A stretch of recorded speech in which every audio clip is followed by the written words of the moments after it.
really it's like this superhuman state you're in, and you feel stronger, happier, more alive in that state than you will in any other state. You do, yeah. And I've seen things like, 75-year-old men on the back end of cancer that have never had a history of exercise, that with just simple breathing, and they are simple, that's the beauty. These simple breathing techniques, they're able to do 80 push-ups on one breath. It's crazy. Wow. And that's superhuman stuff. That is. And the beauty is, being part of the human race, is that we're all able to tap into this.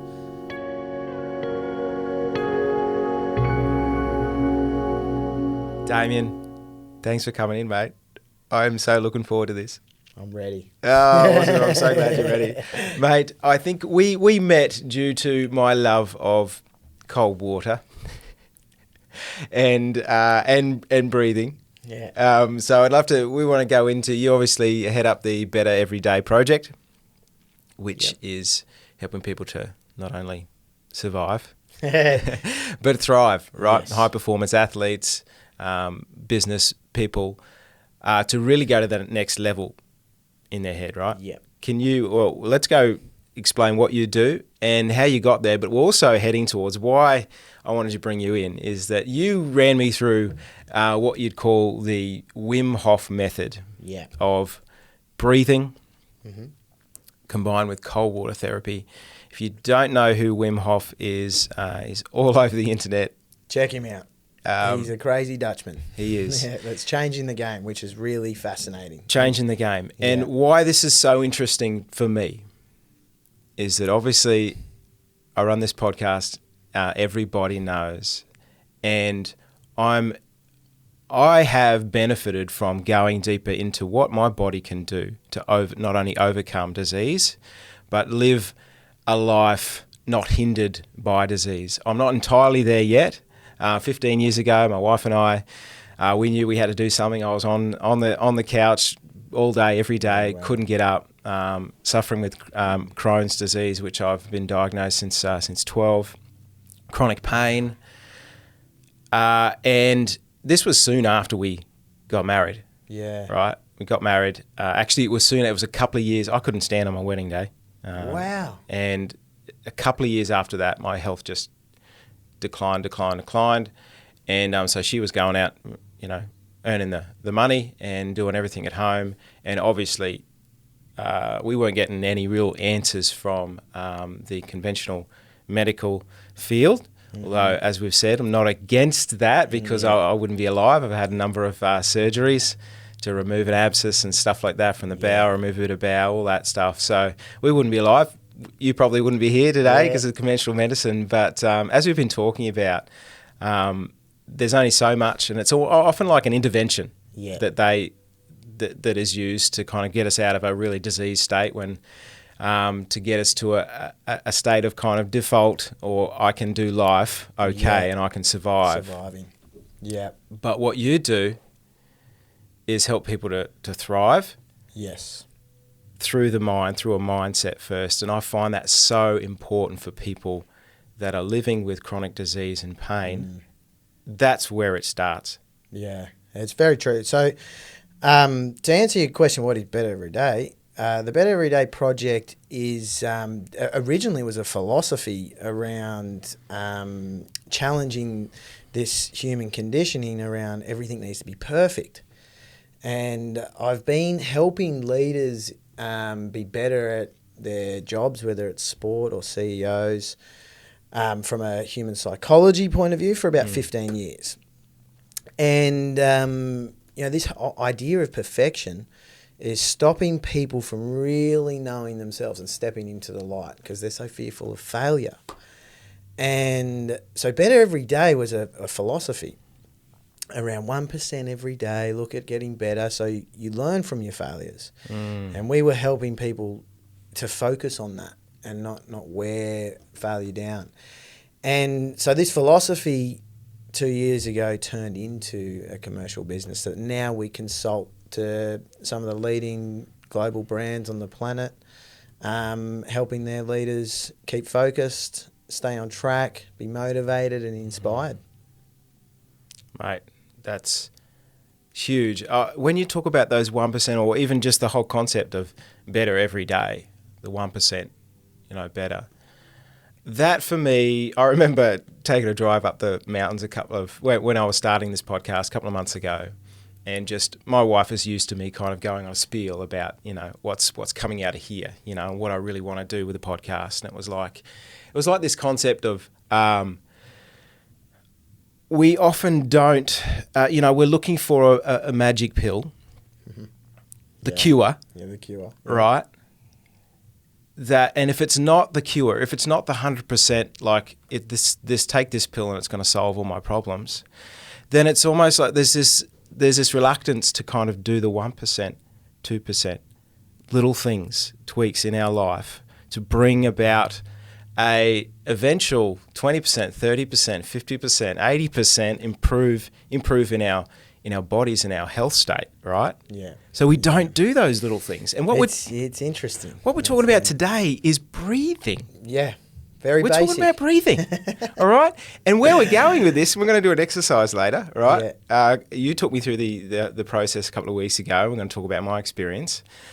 But what's up for grabs here is, well, what I've experienced through it, and then we're going to hear about what you've found with people overcoming challenges. Tapping into your body's own pain relief, which is, if you told me that before I'd experienced it, then I wouldn't have believed it, but I have experienced it and continue to practice. Getting into a mind state where, and for me, anxiety is a big thing. And I know it's a big thing for people struggling with disease as well. So getting into a state of feeling like this anxious state and mind that's going everywhere. We're getting into a state of no mind. Where it's not triggering that constant emotional response, right? So that's really helped me. We call it the state of flow. State of flow, okay. So in that state of flow is that you're in the equilibrium. You're not feeling like supercharged with high energy of euphoria and you got to go, and you're not in this really, dark, toxic mind that can send you into those anxiety states as well. You're right in the middle where you just feel it's what I think humans are really searching for is this peaceful feeling of presence. And we call it no mind. So when you're not thinking, you're able to live in the world and experience it as if, rather than when you're in your mind, whether you're thinking positive or thinking negatively, you're not actually living in the present. You're living either in the future or you're living in the past. Absolutely. And so you forget to be. And that's one of the strongest forces in the human experience, is that we do have the ability to control our mind. And that's what fascinates me, is the human mind. And as we say with the Better Everyday Project, if you don't control your mind will control you. So own the mind and you own the game. You own, as you said, pain relief. You're owning your digestive system. You're owning your body's ability to stay in this homeostasis state, which is optimal health. And inside optimal health, there is no pain. There's only healing. And your cells are thriving. And so then you feel like you're thriving, and then you're able to do more, give more. And what does that look like on the outside? Better parenting, better relationships. And when you're starting to tap into those aspects, your belief in your podcast gets bigger. It's an expansion of self. It is. But if we don't own that, then something else is owning you. So that's what I'm really fascinated about. When we talk about the Wim Hof Method, it's one of the most fascinating techniques in order to activate this system. And flow state, really it's like this superhuman state you're in, and you feel stronger, happier, more alive in that state than you will in any other state. You do, yeah. And I've seen things like 75-year-old men on the back end of cancer that have never had a history of exercise, that with just simple breathing, and they are simple. That's the beauty. These simple breathing techniques, they're able to do 80 push-ups on one breath. It's crazy. Wow. And that's superhuman stuff. That is. And the beauty is, being part of the human race, is that we're all able to tap into this. Yeah. It's almost untapped. Yeah, yeah. Well, it's a very new... Well, it's not actually new, which is fascinating. A lot of the breathing techniques... The old is new again. Yeah. It is, and we're talking about conventional medicine versus unconventional medicine. And with unconventional medicine, you've got a lot of the Eastern medicine practices and breathing and yoga and meditation has just changed shape into prayer and church and things like that. But yeah, in those states is where we get the greatest amount of power in ourselves. And like you said, you're breathing. Like, what? What? Yeah. I can actually learn to breathe in a way that produces this. And yeah, you can. And you experienced it. Mm-hmm. And there's actually, fascinating enough, we use Wim Hof as a way to help our leaders get into really great states to think better and to change the mind. Someone asked me the other day, he's like, is this all I need to do in order to keep everything feeling good? And it's like, it is all you need to do. But if you don't change the way your mind communicates to the body, then you're just going to keep defaulting back, and you're going to have to rely on this system to keep doing. And, we probably did a breathing 40 minutes maybe. Mm-hmm. Some people don't have 40 minutes every day. It's like, why don't people go to the gym every day? Yeah. Time is a big factor. So the idea of better every day is to own the mind, is to get your mind thinking in a way that serves you. Yep. So it's long term. So you don't have to rely. You don't feel this anxiety coming up, and then I've got to take 40 minutes to breathe and put myself in a euphoric state. Okay. It's your default setting is optimism. Your default setting is problem solving. Your default thinking setting is gratitude. We know these things. We know gratitude is a healer. Mm-hmm. So it is. So this method, and the reason I bring that up is, it's not going to be your answer to all you. It's not the magic pill we believe.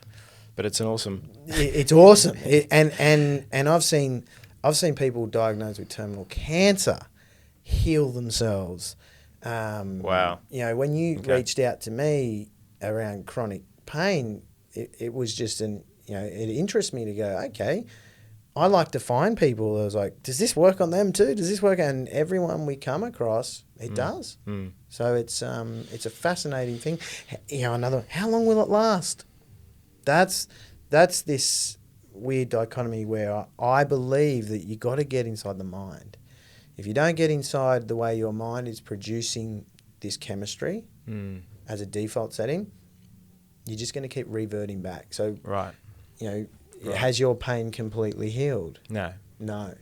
So that's where it's like, okay, it worked. It's like a bit of a Band-Aid solution to get you moving and stuff. But I do believe if you learn to tap into what's even more powerful than your breathing is your thinking. How you think. Yeah, and it has the power to get the ball rolling, get the stone turning, which is so often what's needed for people to start the journey of whole body healing. Is just maybe it's a feeling state.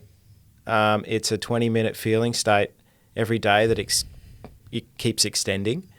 That turns the tide and allows them, gives them the strength to maybe make better decisions about their diet, maybe learn a bit more about different principles, and employ those things. Because when you're looking at changing a life, upside down, you can't, and you're in a state of like, I hate my body and I can't get up in the morning. Yeah. It's way too overwhelming. But if I can start to say, do some sort of breathing techniques that just get me over the edge, turning that wheel, and then starting so that I can start to make better choices, That's awesome. And it's interesting because we are feeling creatures. Every behaviour we engage in is designed to give us some kind of feeling, right? So, like, for example, if you can't stop eating the ice cream, even though you're consciously like, I know this is not good for me to eat this every single day, but I can't stop myself. I keep finding myself going to that fridge and opening up that fridge and going, I'm not going to do it, I'm not going to do it. Before too long, you're at the bottom of a litre connoisseur. And what we're actually moving towards is the feeling of, it's in biology, it's called dopamine. So we become a dopamine addict, and it's a pleasure receptor in the brain. And unless we find a replacement for that dopamine, when we're in those unconscious states or we're in a bit of mental pain or physical pain, that is going to be the behaviour that shuts it off. Yeah, okay. And we're like, I don't want to do this, but you've trained your brain to get dopamine. So it's like, give it to me, I want more. We become an addict of it. And we're all an addict of it. And even I think a lot of people don't like that term, but we're all addicted to something. And some addictions, like I've seen people exercise too much. Right. And that's their addiction, but it's too much. Right. Their body breaks down. Once their body breaks down, their mentality goes, they become negative, they become angry because they're not getting these euphoric states of endorphins and dopamine, and then they might drink more. Okay, yep. Eat more chocolate, sit more on the couch. But what happens when you're in those states? You start thinking more. And you start asking questions like, oh, why is this happening to me? And the story starts going down that way, and you experience it more and more and more. And that is the power of the brain. You know, I do quote the Bible a lot around, because there's some really cool philosophies and lessons. And you know, as a man thinketh in his heart of hearts, so is he. And from a neuroscience point of view, what you think about mostly activates this system in your brain called your reticular activator system. And this system is your focus point. So if you think about pain all the time, what do you see more of? Pain. If you think more about gratitude, what do you see more? Gratitude. Yeah. And I'll give a simple exercise. I worked with this couple. Yeah. Amazing, successful business entrepreneurs, but they were struggling with themselves. And the wife came to me and was like, I think I want to get a divorce. And I was like, man, are you kidding me? You guys have got beautiful kids. I was surprised. It knocked me off my perch. And she actually said, you know, we're never intimate. We haven't had sex in 2 years. And so I just started hearing her story around it. And you know, everything she was saying about her husband was like, he doesn't do this, he doesn't do that, he doesn't do this, he doesn't do that. So all of it was like, I'm not getting what I think I need. And so I just asked her, I was like, let's do this simple exercise this week. Let's train this reticular activator system. Because I knew this husband and he was really cool. He was a really good dude. And from my perspective, I was like, man, unless he's beating you up behind closed doors and there's something that's really odd. It's like, it seems like a quality guy. I think it's more inside what she's focusing on. So we did this simple exercise. And all the exercise was every morning, get up. I want you to answer this question. What are the 3 things that I love about my husband this week? And so she gets up and she did them. She was an action taker. There's only fortune through the follow through. So she gets up and she does this exercise for 7 days. Do it for 7 days. You've got 21 things that you love about your husband. And I said, you know, try not to make these things up. You know, look for them. Look for them, write them down. Yeah, okay. After 3 days, they'd had sex twice. After 3 days? After 3 days. Wow. After 7 days, she came back to me saying, I'm more connected with my husband than I have been in 10 years. Wow. Now, and you might go, wow, how do I get that in my relationship? Well, the truth is, look for the things that you want, not for the things you don't want, because this reticular activator system will go looking for them. So focus on the things that they're already doing for you, and you'll see more of them. And when you see more of them, you get the feeling of love. And then you want to move more towards hanging out with that person. No one wants to hang out with a person that's pissing them off. No one. And we all go in that state. We all piss each other off. So, those simple things of focus, how the brain works, how the story coding works inside our mind is what will govern that behavior of eat the chocolate, get off the couch. Now, then the question is, if I'm in that pain, how do I move? Well, motion creates emotion. As soon as you start moving, motivation's a myth, in my opinion, because it's never there when you need it. Like, motivation's easy when you're feeling good. It's when you don't feel good is the hardest. If you do just go, you know what, the one thing I am able to do is lie on a couch and do these breaths, will I be able to get off the couch and be more motivated? 100%. Yeah. Yes. It'll give you that moment. And then, it's like going to the gym. You can't go to the gym once a year and expect to be strong. No. There is a repetition. And people don't like that because of this big pill, give it to me, I want it now, philosophy. But that's not strengthening your body. You got to do the work. And this is a real opportunity. Like, for me, I've had to flip my mind and think, this is not this health challenge that I've been through. This is not my Achilles heel. No. It could be if I focus on it as being my Achilles heel, as being my weakness, as being my barrier to the life that I want. I could flip this and say, this is my God-given opportunity to overcome, dig deep, overcome, and be a better human being because of it. So if you can frame it like that, you are winning, right? In psychology, it's called the art of reframing. Is to take an experience and see it in the polar opposite of each other. So if I can be down and out by it, the law of polarity states that it's also a gift and a blessing. It's my choice of what I focus on. Now, if we focus on the gift and the blessing, well, what are you going to experience? More of gift and blessing. Who doesn't like to be blessed, right? But if I focus on the downside, I'll get more of that because that's where my mind is going. So then, the question begs for a lot of people, because people are starting to awaken by the science and going, okay, well, how does this actually all transact into the body? Because I know you had science on there, but I'll just go there for now. So, because there's not just the feeling state, that flow state and the pain relief and stuff. There's science behind how it affects all your systems of your body, right? Immune system, digestive. Everything. So if we want to simplify it, because it's a very complex conversation that humans are still trying to find out. And that's the scary thought, is that there's a lot we don't know, and that scares the shit out of people going, oh, man, so what, if I take this tablet, maybe it doesn't work? I don't know. Or if I get cancer, maybe that doesn't work. Well, there's so much that we don't know around it. But what we do know is that the states, and this is the beautiful part, is that cortisol, which is a very common hormone.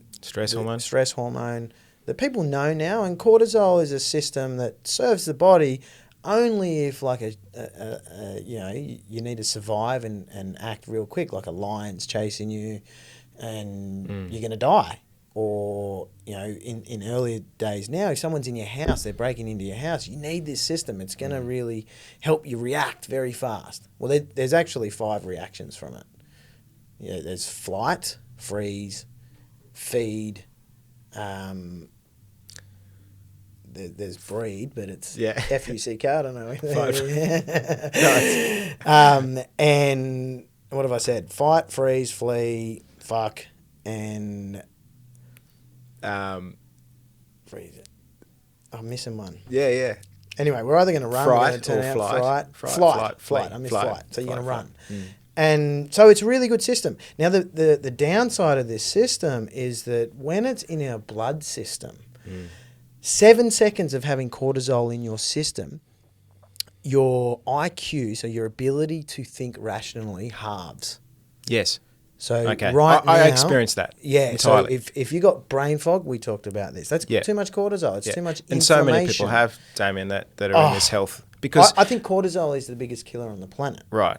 We need it, but we have too much of it. So Okay, well, how do I have it in the corporate world, or, you know, to-do list, deadlines, even that word deadline, like the language of it's no good, but deadline, emails, these things are grabbing our attention at such overwhelming speeds that our system's overloaded with this cortisol. Right. So we're dumber. We're dumber. We become very acidic. Yep. In states of acidic, our immune system shuts down. So we're more compromised. Our immune system's more compromised of getting sick. Okay, so for those who don't know, being in a state of acid or acidic state is really where disease comes from? Is that what we're I'm not going to say all disease, but Yep. because it's not conclusive, I wouldn't speak in absolutes. If someone was to ask me my opinion, I believe that all disease comes in a state of acidity. Okay. More than alkaline. Like alkaline is about oxygenated blood and oxygenated muscles and oxygenated brain.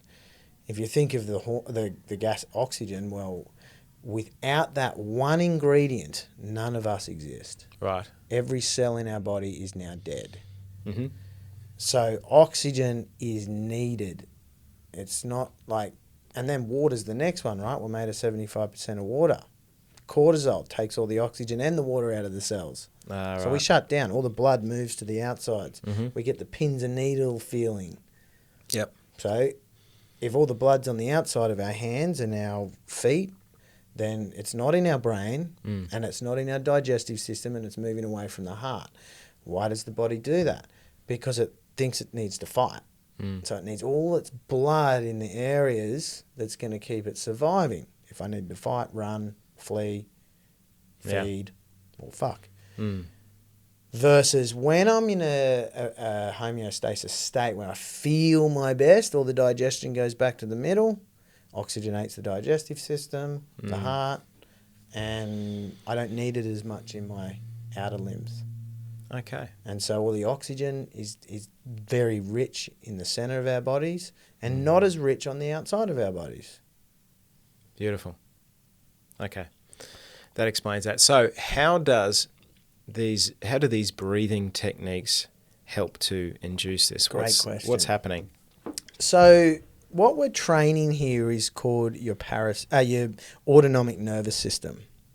And what your autonomic nervous system is anything, these genius scientists, by the way, come up with this word, anything that happens automatic. Beautiful.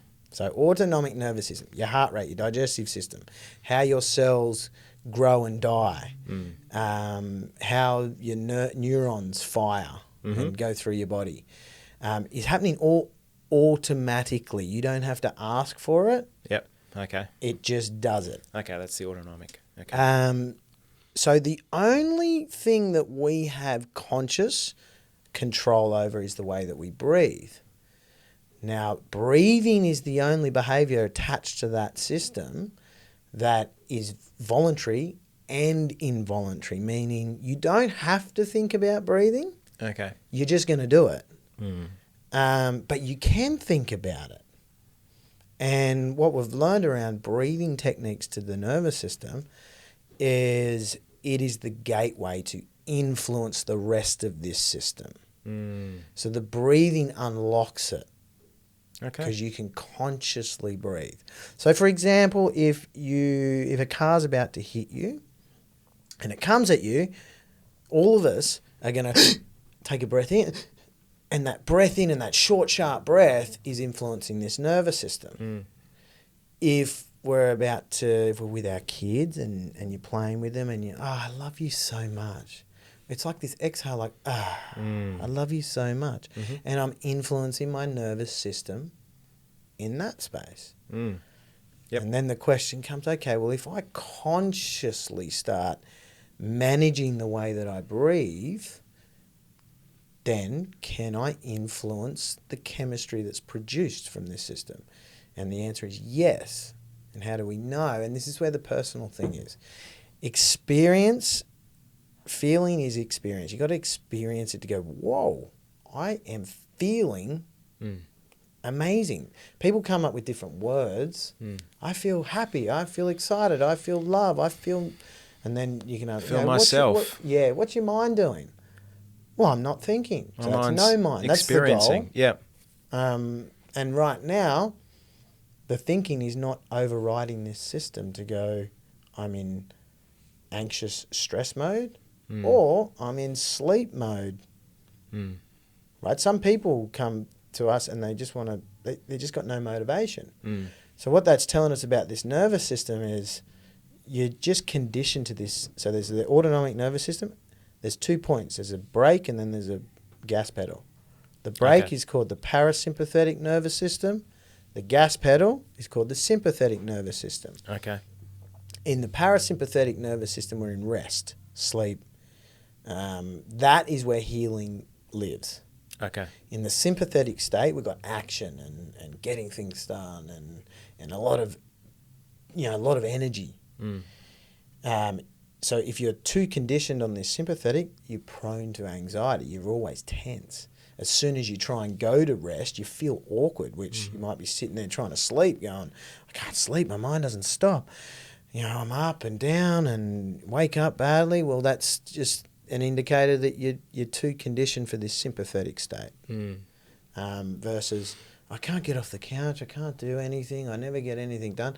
Well, you're too conditioned in this parasympathetic state. Okay. And to explain conditioning, it's like going to the gym. If you want strong muscles, you go on bench press to condition your muscles. The more you do it, the more conditioned they are. Okay, so what's the ultimate? So we don't want to sort of just be in any one entirely. It's this really, and I'm not going to say balance because I don't believe in balance. I believe in harmony. Okay. If you want to be a high performer, you're going to be more living in the sympathetic state. But we see a lot of high performers are walking a tight line of burnout.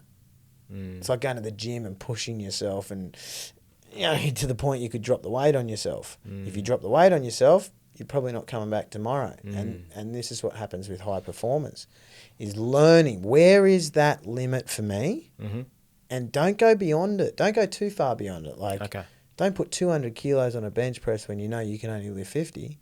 That's going to break you. This is the better everyday philosophy. Put 51. And then the law of compound. That'll turn into 55 and that'll turn into 75 and you get a bit of compounding effect without breaking down. So harmony, it depends where you're at in your life. For you, for someone, I think your listeners are dealing with chronic pain, really starting to condition your body to stay in the state of parasympathetic, which is rest, healing, and learning to trigger it. And you trigger it through oxygen, water, sleep, types of movement, food. Right. Wow. We can really look at the biology of it, and I think we meant gut health. My wife, she's one of the co-founders of Better Everyday Project, and she really specialises in gut health and functional medicine. And she brings that sort of dynamics to the table. And there's amazing research around that. But again, I will say, if you don't change the mind, you're not going to own the system. You're just becoming reliant on eating good foods. What happens if good foods aren't available for you? Some people are scared of famine. Yes. Imagine if you're not. Imagine never being scared of famine because you don't need it. You're like, all I need is a mind. Right. That's it. If you believe that. Wow. And that reminds me of some of the Wim Hof stuff where he's done marathons in a desert without any water. Yeah. He's climbed Everest a few times with no shirt on. Yeah, board shorts. I say that. I don't know how to say that other than just how I said it, but that is just ridiculous. I'll tell you a funny story about Wim Hof. I went and studied with him, and how I got there, because I was mastering the mind. And, please tell. Been in business for 12, 15 years, and sometimes we need our own advice, and I was pushing myself too much. I was pushing myself for professional boxing, and then pushing myself to compete in jiu-jitsu, and then I also had a business that was running, and then kids came along. It got the better of me, to be honest. I had a breakdown and was able to change the way I thought, but it had come back, and then I was noticing that I was just more negative and paranoid a lot, and I couldn't turn it off. Like long term, it was just, and the longer I left it, the more it built up where I couldn't sleep. Even my wife was like, man, what is going on with you? And this is about 5 years ago. And I honestly, my body was in pain all the time. I was probably I felt like I had gout with some of the doctors. But what actually happened in what I was diagnosed with was induced anxiety. And then as soon as I was diagnosed with that, I was like, okay, that's a lot of cortisol, too much cortisol in my system. My body's shutting down. There's nothing I can do to change it other than rest. But I didn't have time to rest. Little kids and a business and, got responsibility. So I stumbled upon this crazy Dutchman, and he was claiming that he had found a method that was tapping into this autonomic nervous system. And it's been deemed since the dawn of medicine that we could never do that. All the literature is like, that's one thing we can't do. And so I was intrigued. And I've never been someone that likes taking tablets, for anxiety, and we can go into a storm of personal reasons around that. But I've just never liked this Band-Aid solution or survival mode. I've always been inspired by thriving. So I went and studied with this guy, and he puts up this video of himself. So you went, where did you get? He came out to Australia. Okay. And he does come out. Like, he come, probably not right now. But it was the first time he did come out here, though, but he has done a couple of trips. And if you can get into one of his programs, I can't talk how high enough it is. Like, wow. It's a game changer. So I walked in skeptical too, funny enough. And you weren't going in there as a health practitioner, or as not at that stage. This was for myself. I was like, man, I need to find the answer. And it goes back to that. I actually did tell myself that, okay, this is my gift, that I've got to figure this out, because people come and see me for, high performance from the mindset side. But I'd never really ventured into, well, what about the biology side? And this was taking me down a tunnel that I didn't expect to go. It was more out of personal reason. Okay. But I rock up. This guy's got a video of himself, and he's climbing Mount Everest.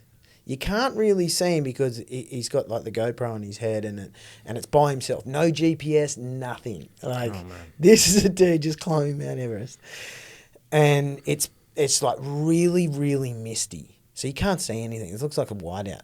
But he's walking and he's talking as well, and you can hear him doing his breathing and getting himself, it heats your temperature. It's fascinating.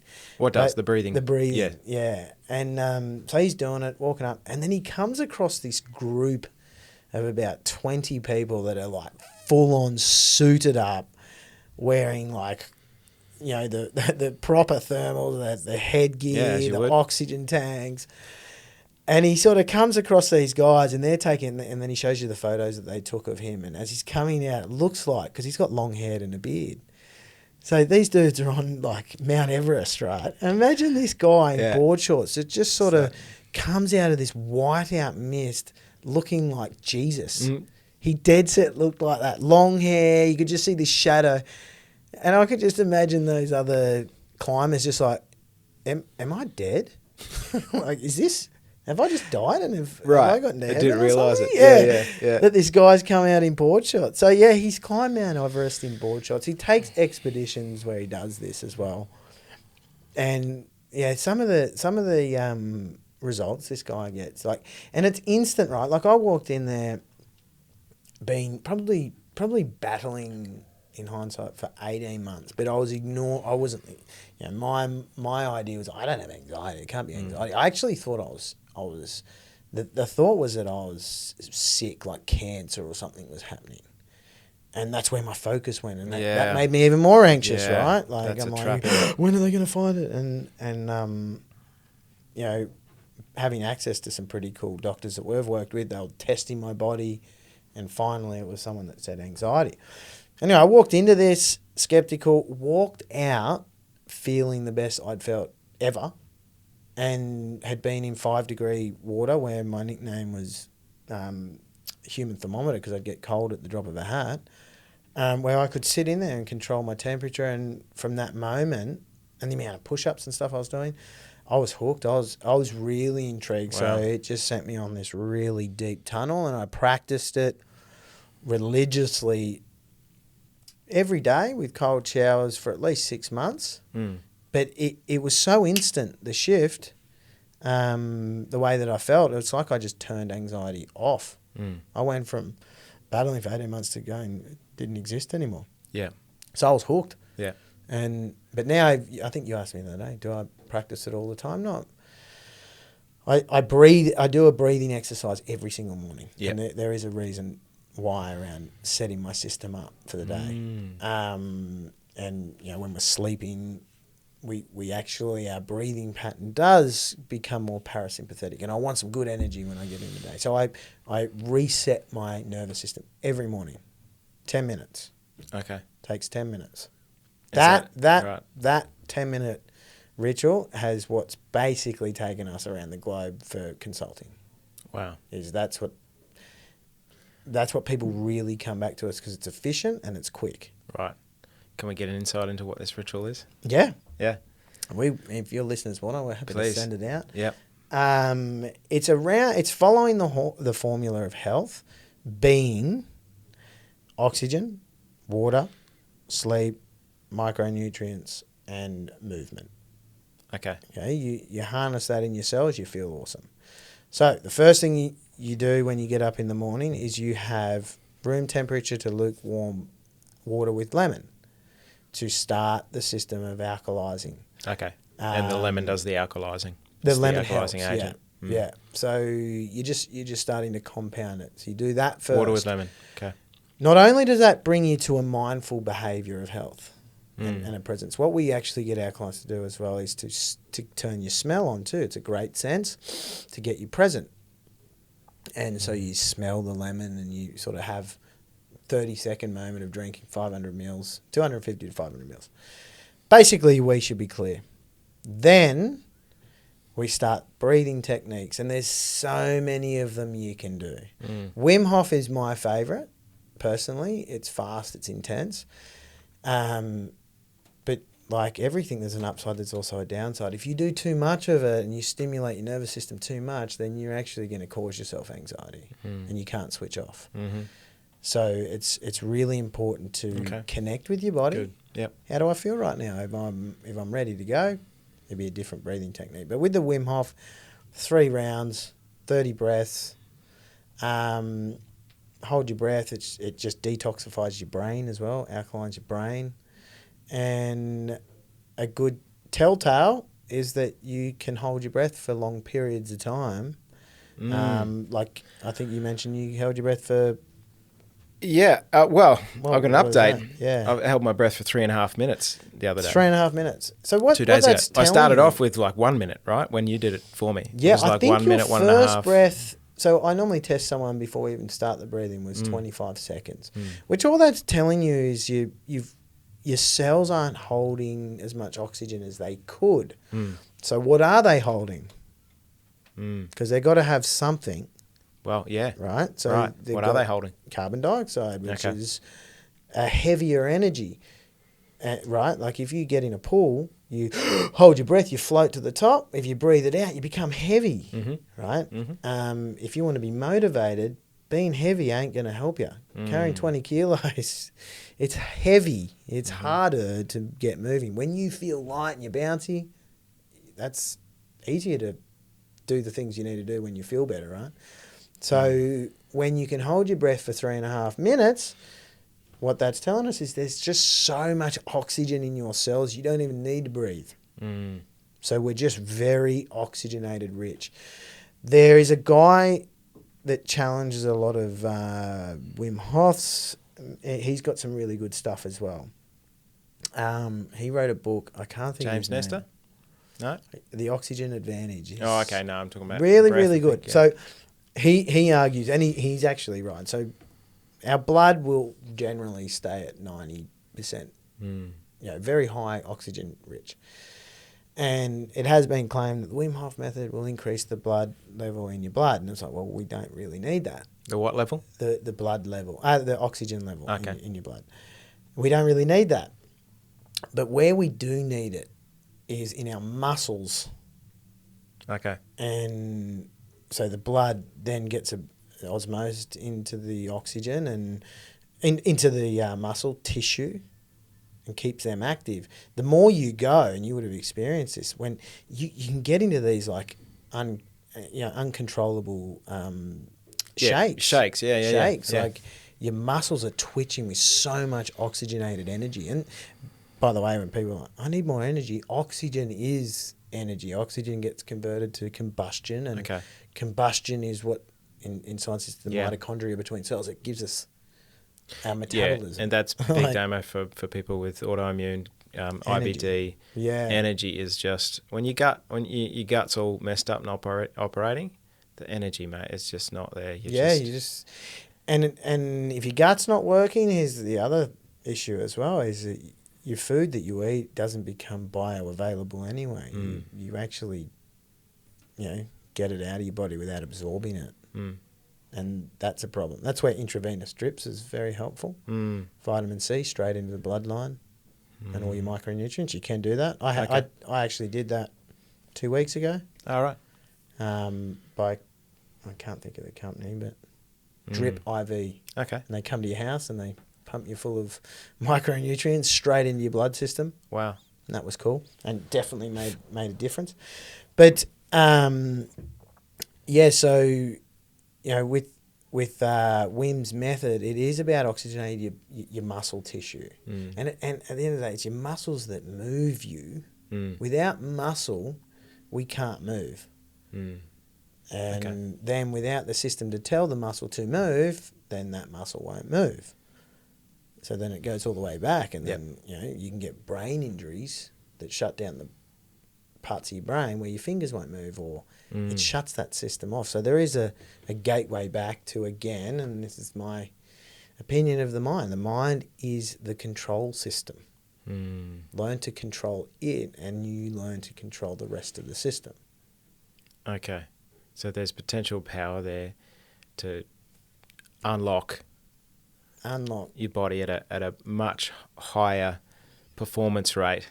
Yeah. All the systems. Yeah. And fascinating what I said is sort of new science, but we've been doing it for years. How old are you? 38. Did you ever, so similar, did you ever study Vietnam? War? The war? Yeah. No. I don't know, have you ever seen the images of the monks that burn themselves alive? Yes. Yeah, crazy. Now, if you've ever actually watched it, which is crazy, and you can with YouTube these days, but if you go on and watch it, you'll see these monks, and then they're burning alive with no pain. Like they're not giving us the indication they're in pain, because the indication would be and screaming, right? If you're burning alive, they're not, and it's like, well, how the hell can they get them in a state where they're not? And see, that's the thing. Monks have been practicing this stuff for eons to get in a state of absolute presence where pain doesn't exist. How does pain not exist in presence?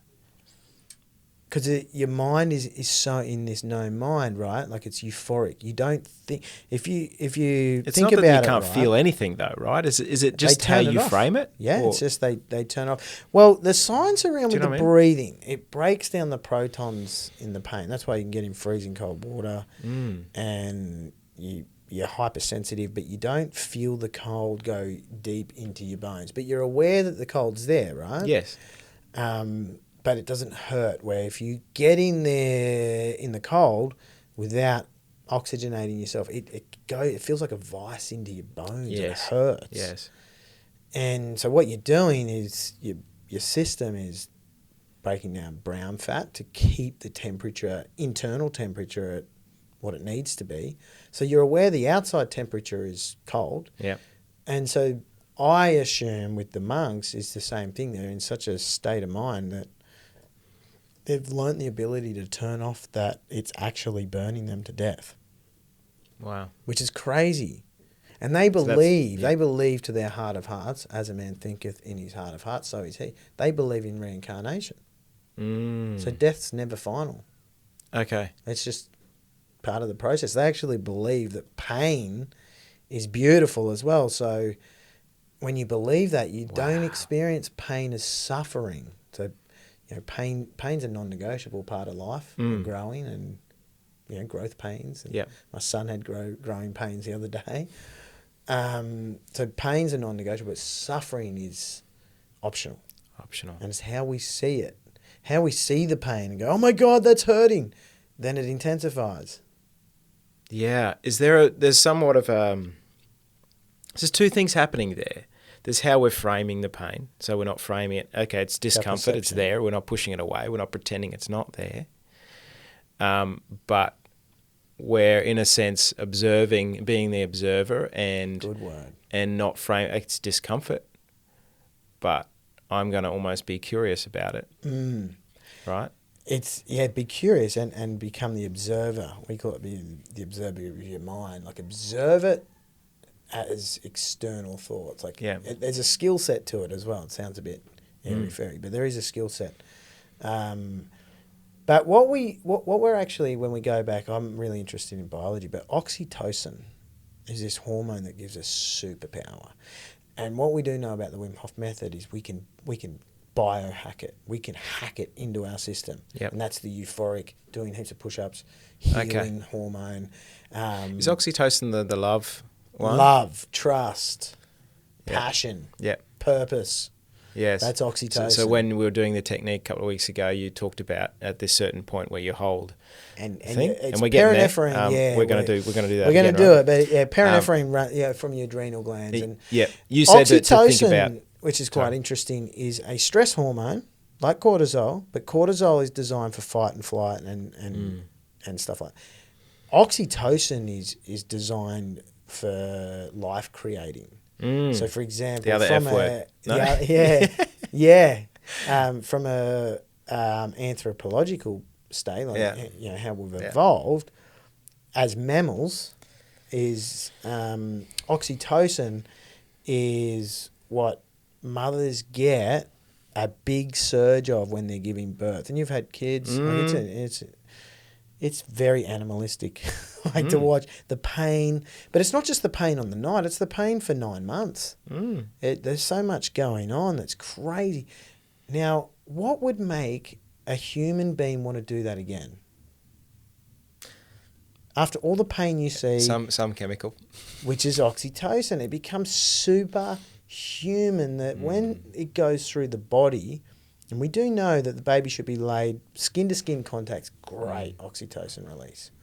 Mother-baby bond gets that released. All of a sudden, their brain does not remember any of the pain. It doesn't even feel the pain. They look like they're in pain, and you can have hypnotic births that I know people have done. Yeah, my wife did that for a second. Well, and it was powerful, incredibly beautiful experience, But they want to go back and do it, and then it doesn't rest there, like... I actually think, and I've worked with thousands of different people, and the hardest time in people's lives, as in when you're really time poor and sleep poor, is when you've just had a baby, because they don't sleep. They need you for everything, but not. Sometimes you get up and we've got postnatal depression and things like that, but. Very, very rarely do you get into a state where you want to throttle your baby to die. You might have that thought, but rarely do people act out on it. But sleep deprivation can cut off oxytocin. So that's where someone can act out some malicious behaviour that, makes us all be like, how did that happen? How could you do that to your kid? And I guarantee you they weren't really wanting to do that. It was so animalistic that cortisol made them do something that you can't take back. Irrational. One thing we know about humans is they are irrational. And so oxytocin is this hormone that makes us want to love more, makes us want to give more, makes us want to trust more. So, in the season we're in at the moment, lockdown, human contact is one of the biggest triggers of oxytocin, which is trust. Where at the moment you're isolated, we're in a pandemic, we're in a virus pandemic, but the pandemic, the long-term effect of people's psychology and the way that they feel, we're just starting to see that now. And, Yeah. I was working with some really high-level executives that are pushing the limit. Like, they're doing 17-hour days. They love what they do too. But they're in parts of the country, in the world, where it's lockdown. So they can't go and recharge by going for a walk on the beach and all these things. And this was what our session was. I was like, I can't go and walk on the beach or do the things that I'd normally go to the gym, do the things that would normally light me up and keep me going.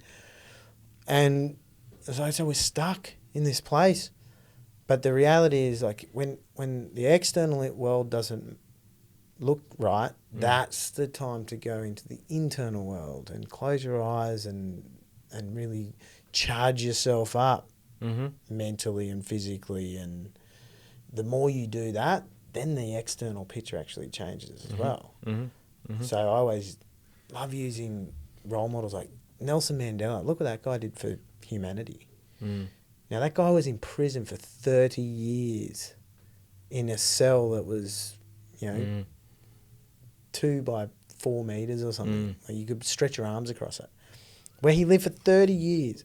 And when you hear his story, how did that guy come out of prison after 30 years, not only forgive the guys that put him there, but love them enough to invite them to work with him? And, it's incredible. That's superhuman, to forgiveness. It's crazy. But what he talks about is for 30 years, he would sit there and meditate on it. He went to the internal game. And when you can master that, the external world, you can do some crazy stuff like Nelson Mandela. And if some people are listening, you could be it for Crohn's disease, like you said, it's your gift. Just because it's painful doesn't mean it has to suffer. So take it and enrich it and then give it and morph it into something you can leave on the planet to make it better. Yeah. And use your pain as the teacher. The teacher. Yeah. Pain is a great teacher. And it almost seems, if that's a new concept and you haven't kind of heard that before, that can seem quite rude and unsympathetic. But you've kind of got no other choice. Well, like, that's really, I was going to say, what are the choices you got? What's the alternative? You can stay in that state and be pissed off and angry about it. Yeah. And like I say to people, how motivated can you be when you're angry and pissed off? Like, change is hard at the best of times. So the idea is to learn how to make your brain focus on the gifts. So like I mentioned, when I was induced anxiety, like I couldn't even drive a car at one point. I thought it was a brain aneurysm. And this is, a guy that, I was the guy that people would get in to help the burnout human being, like the athlete. And you were burning out. And heart surgeons. There was high level people coming to me for advice, and all of a sudden I was the guy that needed the help, which put me even in more denial. I did not put my hand up for 18 months. Yeah. And it literally sent me broke as well. Like I was not in a good place. It was a scary time. But going to the inside game is the thing that changed me. Wim Hof, that's why I'm a big advocate of it. Like I said, it's not we don't run Wim Hof sessions. It's not a monetizer thing. It's actually I think it's a gift. That's what I love about Wim Hof actually. He's not a monetized guy. You see him, he's got board shorts and no shoes and a t-shirt. Like, he's 65 years old. He just loves to see people be themselves, be strong, be authentic, and goes, hey, you've got this. You don't need to buy it in a tablet form. You're carrying it with you every day. Yeah. I see him like he's got that passion to help people be human. That's it. Yeah. Again. Better humans for a better humankind. That's our mission at Better Everyday Project. Well, that was a good segue, wasn't it? Yeah. But it's and what we mean about better humans is people that can be themselves. Equality, something we believe in, and health. Health is the foundation of life. Yeah, and performance. And if you don't know that, you probably haven't been unwell. That's it. That's a good dichotomy. Hey, why do we have to wait until we're unwell? to get ourselves up and chase health. But it's fascinating to watch. Like, you don't need to wait.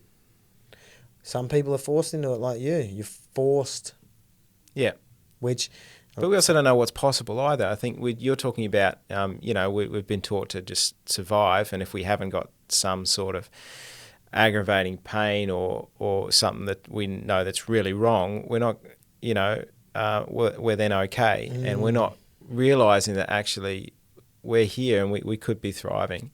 Yeah. And we don't realise what's really possible. Exactly.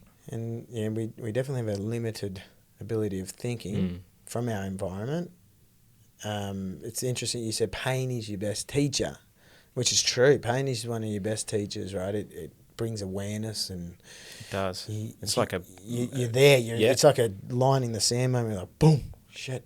Yep. I'm taking notice. So it's a great teacher. It's also one of the best motivators. Is that absolutely? Being a motivational speaker and people, that's what we consult on, is how do you get people motivated. It's always like, if motivation's always there, it just depends how you look at the task in front of you. And I give this analogy all the time, if you were guaranteed $1 million, that's like a pleasure motivator, the carrot, and all you had to do was run from the Gold Coast where we are, and you got to run all the way down to Melbourne, but you can't rest, you can't sleep, you just got to keep going. How confident are you that you're going to get there? $1 million. $1 million. Yeah. Yeah, I'd give it a red hot crack. So you give it, that's the answer everyone always gets. I'll give it a red hot crack. How confident are you to get there? I don't know, right? So you start out on your track, and then the legs start hurting, you get hungry, you need some water. No, you can't rest, you got to keep going. First day, once the pain starts setting in, all of a sudden you're like, is this $1 million really worth it? Like, do I really, like right now I'm in some serious pain. I can't walk, I'm bleeding. Yeah. My feet are killing me. I just need some rest. And so right now it's like this like, I just can either keep going until I pass out and die, which most humans have a breaking point. Not most, we all have a breaking point. Versus if I grabbed your daughter, what do you got, boys? Two daughters. If I grabbed your daughter and I pointed I'd never do this, but just imagine, I pointed a gun to your daughter's head and I said, all right, Ben, you have to run from Gold Coast to Melbourne, no sleep. How confident are you can get there? Oh, I'll be getting there, wouldn't I? And that's always the most response. So pain and pleasure is what moves us. Pain can move us in a direction that I'm going to do whatever it takes. That's a great strength. I'm going to do whatever. I will climb mountains. When there's a big enough why, I'll find the way. I'll find the how. Versus the carrot, it's all good, the idea of having $1 million, but once you're out on that journey and there's painful times, and remember, pain's non-negotiable. When those painful times set in, if I'm just relying on that $1 million, the pain will feel heavier at some point where it's easier to just give up because I just got to deal with the pain that's in front of me. Yeah. So we do more for others. You take anyone, any child, if it's yours, and you look at them and go, I'm doing this for you, you watch what happens to your motivation. What happens to your pain. It doesn't exist. I'm going to find a cure for chronic illness, whatever I do, and I'm going to do a podcast so that you focus on that why so much and others, pain will start feeling less and less and less. Why? Because that's oxytocin. Okay. Do what you love. That's the power of oxytocin. That's the power of oxytocin. We can hack it, but neurologically, from the brain point of view, it's what we focus on. Okay. So, my experience, can I share a bit about my experience? I'd love to hear. Yeah. Which, and then if we can do a breathing exercise as well, to show people how it's done and maybe share a bit about what they can do now by themselves. Yep.